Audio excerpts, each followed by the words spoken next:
আসসালামু আলাইকুম। তোমরা অনেকেই আমাকে ইনবক্সে এবং কমেন্ট বক্সে লিখেছো যে আপু আমার পজিশন এত পজিশন থেকে কি একটা হলেও সাবজেক্ট পাওয়ার পসিবিলিটি আছে এবং সম্ভাবনা থেকে থাকলেও সেটা আসলে কতটুকু। তো ইন্ডিভিজুয়ালি আসলে সবার রিপ্লাই করাটা আমার জন্য অনেকটাই কষ্টসাধ্য। তোমরা হয়তো বা বিষয়টা বুঝতে পারছো। এজন্যই তোমাদের সকল কনফিউশন দূর করার উদ্দেশ্যে তোমাদের প্রশ্নের উত্তর করার জন্য আমি এই ভিডিওটা আপলোড করছি। আশা করি এই বিষয়ে তোমাদের মনে যত প্রশ্ন আছে সকল প্রশ্নের উত্তর তোমরা এই ভিডিওতে পেয়ে যাবে। প্রথম কথা হচ্ছে, নর্মালি ওয়েটিং লিস্ট থেকে কত পর্যন্ত টানে? সাপোজ 2100 বা 2200।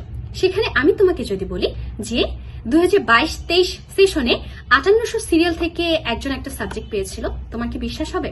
প্রথম ক্ষেত্রে কি তোমার এটা মনে হওয়ার কথা যে আপু আমাদের মিথ্যা আশা দেখাচ্ছে? এটা মনে হওয়াটা স্বাভাবিক, কিন্তু না। কেন? কারণ এখানে দুটো পয়েন্ট আছে।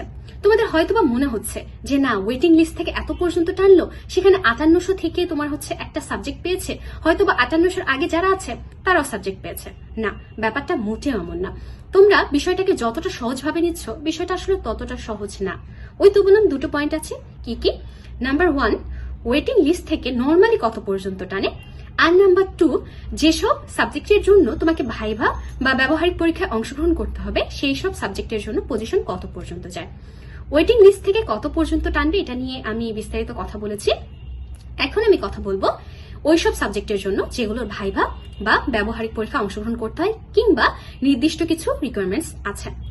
এখন এই যে বললাম না 2022-23 সেশনে একটা সাবজেক্টের তোমার লাস্ট পজিশন ছিল হচ্ছে 5800 এবং সেটা হচ্ছে মানবিক থেকে। এটা আসলে কিভাবে পেলো?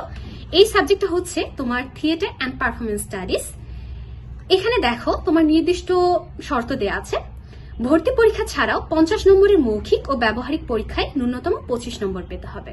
তো এই ক্ষেত্রে ধরো তোমার সিরিয়াল হচ্ছে 5800 এবং তোমার আগেও যারা ছিল তারাও ধরো এই সাবজেক্টটার জন্য ভাইভা এবং ব্যবহারিক পরীক্ষায় অংশগ্রহণ করেছে, কিন্তু তুমি ভাইভা ও ব্যবহারিক পরীক্ষা যতটা ভালো করেছো তারা ততটা ভালো করেনি। তাহলে কার চান্স হয়ে যাবে? কে এই সাবজেক্টটা পাবে? অবশ্যই তুমি, যতই তোমার পজিশন তাদের থেকেও দূরে হোক না কেন।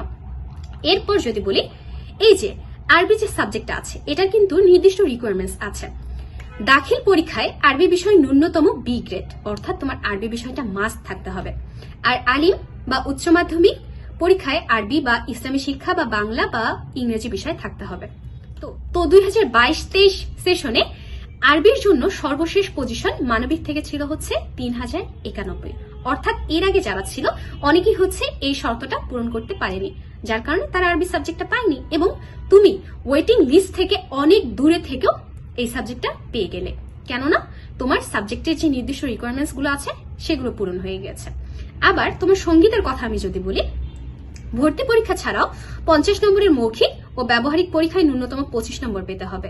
তারপর আরো দেখো নির্দিষ্ট কিছু লেখা আছে, এগুলো আমি আমার ভিডিওর সাথে অ্যাড করে দেব, তোমরা পড়ে নিও। আরো আছে হচ্ছে তোমার নৃত্যকলা। প্রার্থীকে 50 নম্বরের মৌখিক ও ব্যবহারিক পরীক্ষায় অংশগ্রহণ করতে হবে এবং নির্বাচনী বোর্ডের সামনে নৃত্যে পারদর্শিতা প্রমাণ করতে হবে। এখন ধরো আমি কখনো মনে করো যে ওভাবে নৃত্য প্রতিযোগিতা অংশগ্রহণ করিনি বা নৃত্য শিখিনি, এখন আমি ওখানে গিয়ে যদি অংশগ্রহণ করি তাহলে কি আমার সাবজেক্টটা আসার সম্ভাবনা আছে? অবশ্যই না। আমার থেকেও অনেক দূরের পজিশন একজন অংশগ্রহণ করলো এবং সে দেখা গেল সে না ভালো নম্বর পেয়েছে, অবশ্যই সে সাবজেক্টটা পেয়ে যাবে। ধরো সে নৃত্যে পারদর্শী, তো তারই তো সাবজেক্টটা পাওয়ার সম্ভাবনা বেশি। এরকম আরো কিছু সাবজেক্ট আছে। স্টাডিজ, দাখিল অথবা আলিম অথবা এইচএসসি পর্যায়ে ইসলামী শিক্ষা থাকতে হবে। তোমার যদি মনে করো যে ইসলামী শিক্ষা সাবজেক্টটা নাই থাকে, তো তাহলে কি তোমার বি ইউনিট এই সাবজেক্টে আসার সম্ভাবনা আছে? অবশ্যই না। তারপর হচ্ছে